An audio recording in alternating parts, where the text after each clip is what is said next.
आज के इस वीडियो में हिस्ट्री यानी इतिहास का 5वां भाग लेके आ रहे हैं। यहाँ पर हम 25 महत्वपूर्ण प्रश्नों को कवर करने वाले हैं।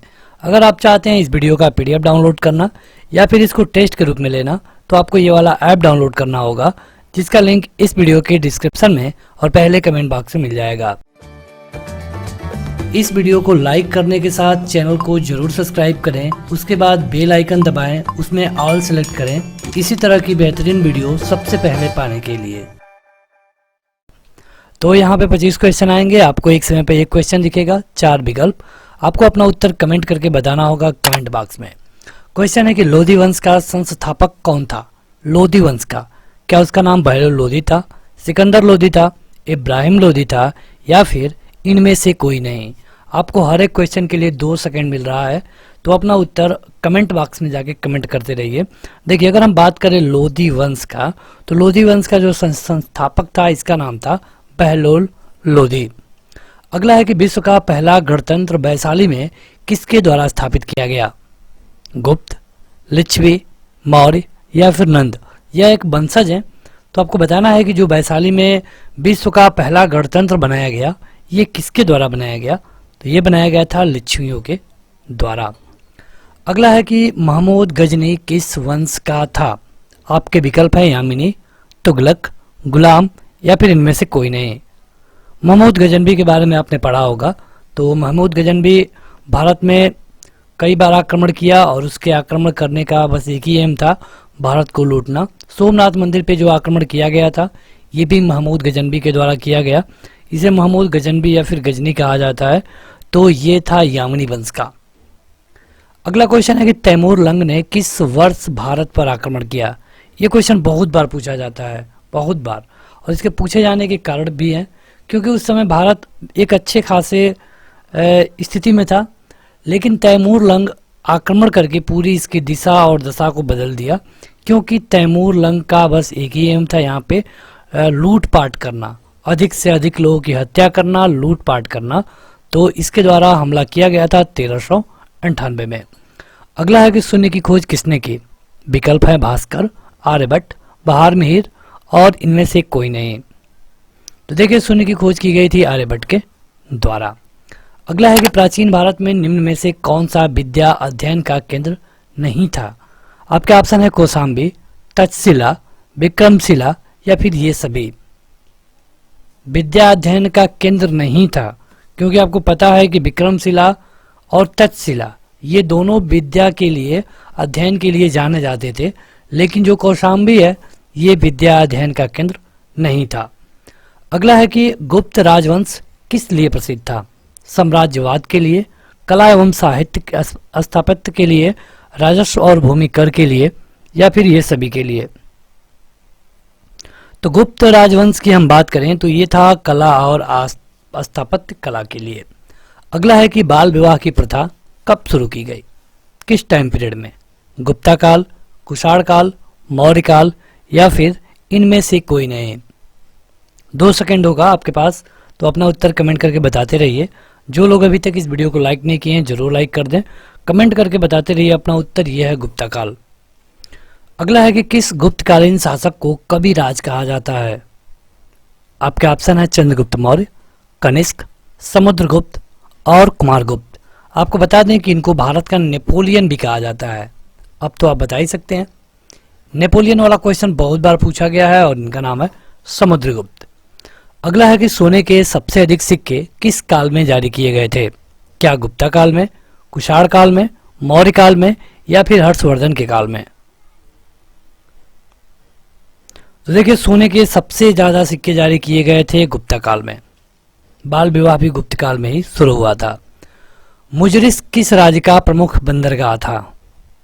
अब नहीं है मुजरिस के नाम से, पहले इसको मुजरिस था। तो ये उस समय का एक राज्य था, उसका एक बंदरगाह हुआ करता था। बंदरगाह मतलब कि ऐसा समुद्र में जगह जहाँ पे जो बाहरी या फिर कोई भी नाव है आकर रुकती हैं।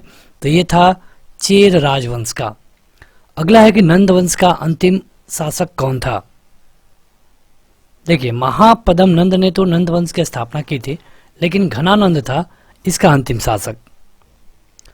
अगला है कि पहला ईरानी शासक जिसने भारत के कुछ भाग को अपने अधीन किया।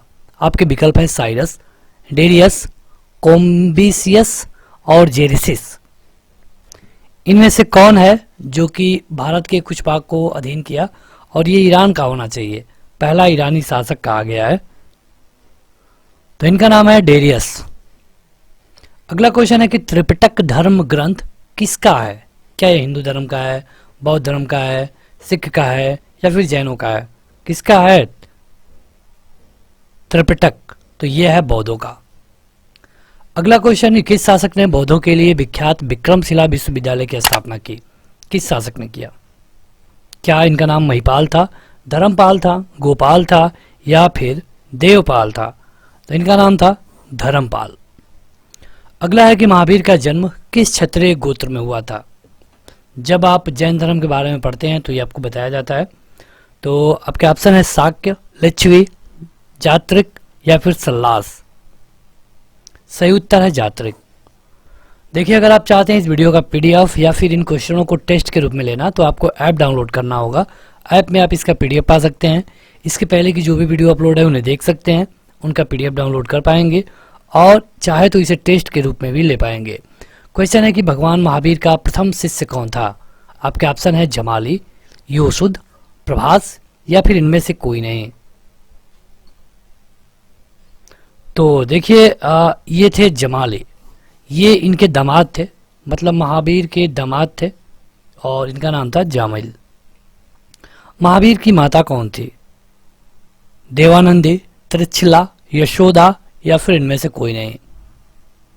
जैन धर्म के बारे में आपको इनके बारे में बताया जाता है, इनका नाम था त्रिच्छिला। अगला है कि प्राचीनतम विश्वविद्यालय कौन सा था? नालंदा, वैशाली, गांधार या फिर इनमें से कोई नहीं। कौन है जो कि प्राचीनतम है? 2 सेकंड है आपके पास, तो यह है नालंदा, जो कि आज बिहार में है। अगला है कि आजीवक संप्रदाय के संस्थापक कौन थे? उपाली, मक्खली गोसाल, आनंद और इनमें से कोई नहीं। तो ये थे मक्खली गोसाल। अगला है कि किस व्यक्ति को द्वितीय अशोक कहा जाता है? एक तो अशोक थे, और कौन है जिसको द्वितीय अशोक कहा जाता है? तो ये है हर्षवर्धन। चलिए कमेंट करके बताइए, अशोक किस वंश से थे? अशोक का वंश क्या है? मौर्य वंश है, गुप्ता वंश है या फिर कौन सा वंश है? ये आपको कमेंट करके बताना होगा। किस विदेशी यात्री ने भारत का दौरा सबसे पहले किया था? विदेशी होना चाहिए, यात्री होना चाहिए, तो ये है मेगास्थनीज। इन्होंने एक बुक लिखी इंडिया पे जिसको हम कहते हैं इंडिका। अगला है कि हर्षवर्धन ने अपनी धार्मिक सभा कहाँ किया था? द्वितीय अशोक के नाम से जाना जाता है हर्षवर्धन को, और इन्होंने अपनी धार्मिक सभा को कराया था प्रयाग में, इलाहाबाद, प्रयागराज। बाणभट्ट किस सम्राट के राज दरबारी कवि थे? बाणभट्ट, तो ये थे हर्षवर्धन के। अगला क्वेश्चन है कि मिहिर कुल का संबंध किससे है? क्या ये हूण वंश से है, कुषाण से है, मौखरी है या फिर गुप्त वंश है? देखिए, मिहिर कुल का संबंध था हूण वंश से। तो बस आज के इस वीडियो में इतना ही। वीडियो को लाइक करने के साथ अपने दोस्तों में शेयर करिए। इस ऐप को डाउनलोड करने के बाद इसका पीडीएफ पढ़िए या फिर चाहे तो आप इसका टेस्ट भी दे पाएंगे। आज के इस वीडियो में इतना ही। Thank you.